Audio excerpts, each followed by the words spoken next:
Ever wonder what would happen if you truly believed you were the only person that mattered? Today, we're diving deep into a philosophy of just that, radical self-belief, all taken from one incredibly intense monologue. We're going to break down its blueprint for ambition.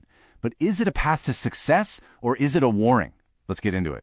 So it all kicks off with this one line. Remember, there is no bigger Turram Khan than yourself. Right away, it's this unapologetic declaration of being number one. But this term, Turram Khan, it's more than just being confident. It hints at a very specific kind of power. So what does it actually mean to be? And look, this isn't just some motivational poster quote. This is the very first step in a code. And that code starts with a pretty wild idea, that in your own world, in your own life, you're not just another player on the board. No, you're the one calling all the shots. You are the ultimate authority. Okay, so let's actually define this term, a Turram Khan. It's a colloquialism, sure, but it really packs a punch. Think of a big shot, right? An untouchable power player. This isn't just about feeling good about yourself, it's about seeing yourself as the center of gravity, the one who doesn't just play the game, but who makes the rules. And right there, that's the big mental flip you have to make. This philosophy demands it. You're not just a cog in the machine, you are the machine. You are the single most powerful actor in your own story. Everything, and I mean everything else, is built right on top of this one belief. Okay, so it sounds great in theory, right? Be the ultimate authority. But what does that actually look like day to day? How does that turn into action? Well, that brings us to the next piece of the code, radical individualism. And this is where this whole thing gets, well, really interesting. The advice here is pretty blunt. There's no gray area. Do what you like, don't listen to anyone.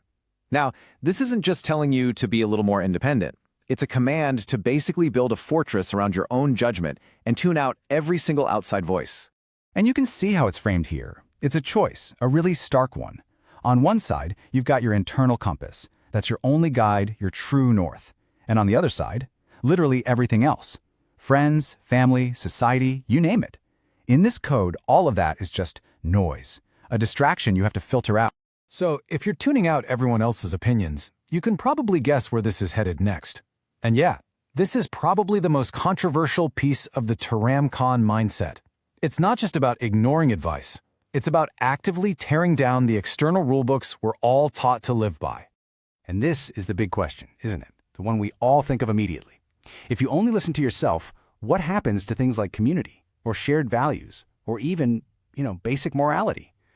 Well, this philosophy has a very clear and very chilling answer to that. The answer is just, wow.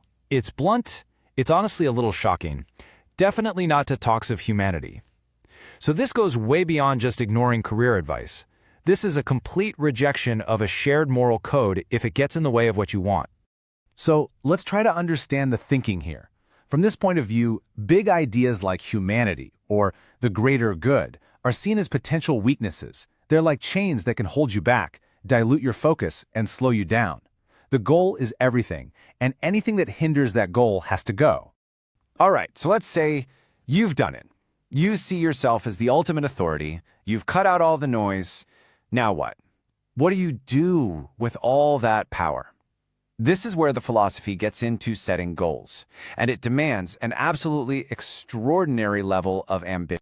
The instruction is simple, but it's huge. If your target is the 10th mile, then aim for the 11th mile. It's a great metaphor, right? Never ever just settle for hitting the target. Always aim beyond it. Because in this mindset, satisfaction doesn't come from meeting expectations. It comes from completely shattering them. This chart really spells it out, doesn't it? The target, that 100% mark, that's not the finish line. The real game is played in that extra 10%, that 11th mile. That's the zone where a Turram Khan is supposed to live, always pushing past what anyone else thinks is possible. Okay, so we're at the final piece of this whole philosophy. We have the mindset, we have the rules of engagement, and we have the insane level of ambition. So what's the end game? How does it all come together?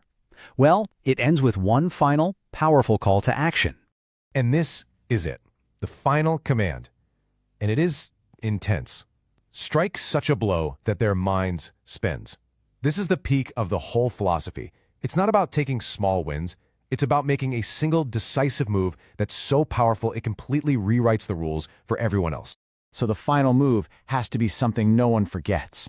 The goal isn't just to act, It's to act with so much force that you don't just win, you completely stun your rivals and redefine the entire landscape. It's about creating a legacy through pure, raw disruption. All right, so let's just pull this all together. What have we learned? It really boils down to a clear three-step process. First, you establish your own absolute supremacy. Second, you aim for something way beyond what's even expected. And finally, you act with such decisive force that nobody can deny your impact. And that's where we land, with a really big question. When you lay it all out like that, is the Turram Khan Code a ruthless playbook for achieving unbelievable success? Or is it maybe a warning about what you might lose along the way when ambition is the only thing that matters? That's definitely something to think about.